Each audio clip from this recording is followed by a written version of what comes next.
Bruce Springsteen, welcome to the Daily Social Distancing Show. Thank you very much. It is truly an honor to have you here because you are not just an artist. You are not just a successful artist, but in many ways, people would say that you write the story of America in your music.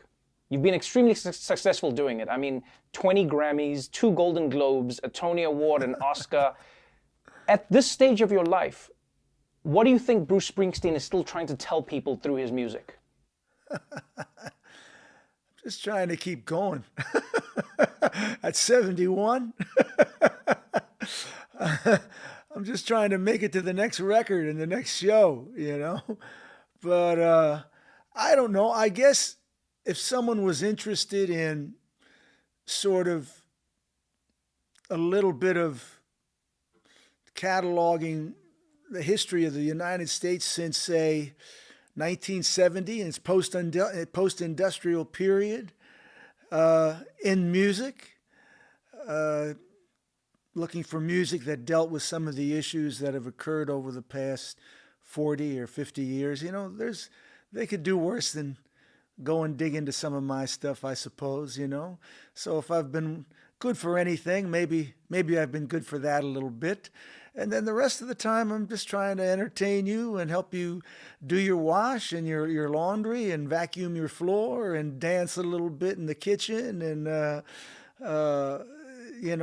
we're here to soothe your soul through troubled times a little bit if we can. And that's how I look at my job. One thing that makes your job so interesting, or rather the execution of your job, is that it feels like you're talking about everybody's lives, everybody's society, what you see going on. I mean, you've written music about police brutality many, many years ago that if someone played that song today, they'd go like, oh, you wrote it about now. But when you look at those themes, I've always wanted to know, like, what do you think you're trying to get across to the listener? What do you think the music is trying to achieve? Is it just to shine a light on the subject, or is it to also infuse a little bit of your politics and what you experience in and around the world?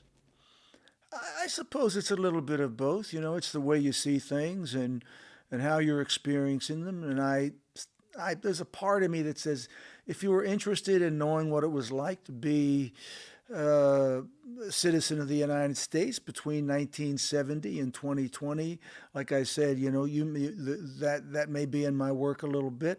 A lot of the times, you just write what moves you, and then, but also you write what you are able to write about, because very often I don't operate from the conceptual from a conceptual place first. I operate sort of internally first, and then it becomes outward. So a song, say like American Skin, that I wrote in 1998 about the Amadou Diallo shooting, can feel current today, but it was just something at the time. I remember I was thinking we were coming to New York. I wanted to have a new piece of music, and that was that had recently occurred, and I was just able to write about it. So I did. I didn't think it was going to be particularly controversial at the time. It ended up being a little more so than I thought, but that's kind of how I approach things. The political aspect in my music is more is through implication. I try to write good. I try to write good three-dimensional character studies where I bring lives to life, and create uh, breathing, living human beings that you'll recognize in my music. And then I kind of let the politics speak for itself. Of course, some of your own comes through, but I don't consider myself a topical songwriter. I don't consider myself a political songwriter. If anything, at this late age, I would say I'm a little more. I've been saying I've been a little bit more of a spiritual songwriter, in that's what's sort of been driving some of my most recent work. So uh, that's basically the way I look at my job and what I do. I think that's one of the more fascinating things about you is that you always refer to it as a job. You know, even in the documentary, I loved how you've reunited the East Street Band. Here you are, you know, 50 years from the inception of this idea, and you guys are jamming, and you play for a very long time. And I love that you say to the guys, you're like, guys, this is our job. We have a job to do, and everyone's talking about a job and it's work, and you guys are having a great time, but it's like you're working. It's like we're working, we're getting the chords, we're doing the thing. Why do you think you work so hard? It may seem like an obvious question, but why do you think you work so hard and play for so long to make the songs what they are? I just like to do it. You know, it's the way that I've the way that I've enjoyed doing my job since I was a very, very young man. You know, when I was 18 or 19, I was used to playing 5 hours a night in a bar. So I was very used to that kind of playing very early in my work life, and I also felt I was desperate to communicate. And I just, as starting from when I was young, I felt there was a lot I wanted to talk to you about right now. And I don't know what tomorrow brings, but I know that this evening we're all here and we're in this room. So I'm interested in making the most of my opportunity to speak to you tonight. And that drove me more than anything else. It's something I've just always enjoyed. I've enjoyed doing. When I come off stage, I feel a release and a catharsis that occurs through that kind of work. And I don't think, and that's just what's driven me, you know. And so it's really what drives you and how you approach your job. And I always approached it as this very sort of, I would say, joyous work. You know, I've gotten a tremendous amount of joy out of it. We're serious when we get on the stage or when we come in the studio. So there's not exactly what I would call a party atmosphere, I suppose, you know, but it's a work atmosphere where there's an enormous amount of happiness and joy in simply what we're accomplishing. For a long time, your music has been the catharsis. You have seen people who have felt unseen. You have spoken about towns that are forgotten in time. You've spoken about industries and places and people that seem to have been completely forgotten. And yet at the same time, you have as big a following on the coast. You cross, you know, all walks of life. I wonder if you ever sit and ask yourself why you think you do so well with such a broad swath of people. Well, I would say, first and foremost, I'm a good storyteller, you know, and people like stories. And they like stories that connect to their inner geography. Your inner geography may or may not have to do with anything you've experienced or not experienced. It's simply the geography of your emotional life. And I believe I've done well at speaking to that, you know. And our largest audience is in Europe. We have 2/3 of our audience exists in Europe now, much bigger than the United States. And so why is that? I think I'm a good storyteller, you know. And I think in Europe, people are very interested in America and American myth and what's going on over here. And those are the stories I've told since I was a young man. But really, I believe what's at the heart of it is people like your music. They like the way it sounds. They like the way you sing, and they like the stories you tell.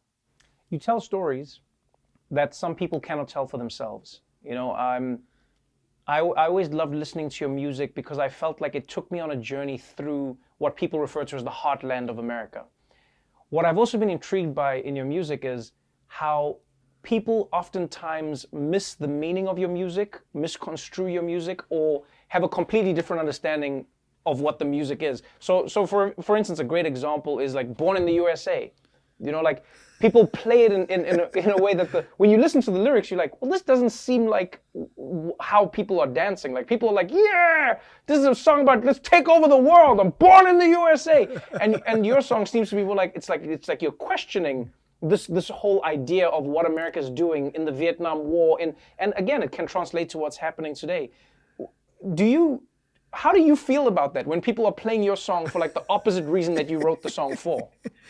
Well, in this particular case, this is my cross to bear, so I try to bear it with a smile. But but I think what the issue is that the key to some of my music is you need to be able to hold two contradictory ideas in your mind at the same time, which is sort of the measure, a bit of the measure of adulthood. So you need to be able to deal with the fact that a song can be both prideful and critical. And that idea is very central to a lot of my music because that's how I feel. You know, I'm proud of my country. I've had an amazing life and gotten the best out of it through living here, but there's a lot to continue to be critical about. So both of those things are going into my music. It's a bit up to the listener to listen well if you want to get the whole picture. But to do so, you've really got to be able to hold the idea pride and criticalness can go hand in hand. Let's talk about being critical then. You came out in an interview recently and said, if Trump wins a second term, you'll move to Australia. I don't think that's true, right? It just didn't feel like that's something you would do. Well, I don't think I'm going to go there, but I'm not sure yet. so we'll see. But, I'll be glad to see him go. I think he's going to lose, and I'll be glad to see that happen. We've got a new album from Bruce Springsteen. We've got a documentary. We've got so many pieces of material that we can enjoy of yours right now. You've got new music that's just come out. You've got a few tracks that you've previously unreleased tracks from decades and decades ago that you've remade for today. It feels like you've always been sure about yourself. It feels like you're prolific because you know that you have something to say. But I wonder, when you create, do you still have doubts sometimes? Well, any good artist wrestles with their insecurities. It's your insecurities that move you forward. If you were simply completely comfortable with who you are and what you're doing and where you've done, I don't know if you would have the fire in you to move forward. It's your doubts and your questions and your searching for new and different answers that move you forward in your work. So I would describe myself, do I have more artistic security than I had when I was 23? In some ways, but I don't believe that necessarily had anything to do with the quality of the music that I was writing. I can look back and say when I was 25, I made this record, Born to Run, and it's as good as any record I've ever made. I wrote it when I was 24 years old. I've got songs on this album that I wrote when I was 22 years old, before I made before we recorded any music. And there was 3 of them that ended up on this record. So those things I don't necessarily influence the quality of your artistic output. But I do believe that your doubts and questions and insecurities do move your work forward, do keep you questioning, do keep you searching, and that's at the key of artistic progression. My final question to you is, as someone who was born to run, someone who's always been on the road, someone who has performed thousands of concerts all around the globe, what have you been doing during the pandemic? I am born to sit still at the moment. So I'm doing what everybody else is doing, I mean, we stay inside a lot. We have a few friends that we're careful. We're social distancing, And luckily enough, I have a studio at my home, which I'm in right now. And I've had a variety of projects to keep me busy. I had the film, I had the album, which we started pre-pandemic. And I have a radio show that I do bi-weekly, basically, which I've enjoyed doing and has allowed me to continue the conversation with my audience during this strange and during these strange times. But I mean, I've been lucky that, like I say, that I can work at home. That of course, I'm extremely fortunate that I don't have some of the worries that other folks have, and that as far as getting through tomorrow or the next day or next year, But our circumstances have sort of been, I got, my fam. I'm lucky enough to have my family here, so, and it's we've just been holding on like everybody else. Well, I appreciate you. It's been a wonderful journey for me going through your body of music, getting ready for this interview. So you've got a brand new fan. I appreciate your time. Thank you so much for joining us on the show. Thanks, Trevor.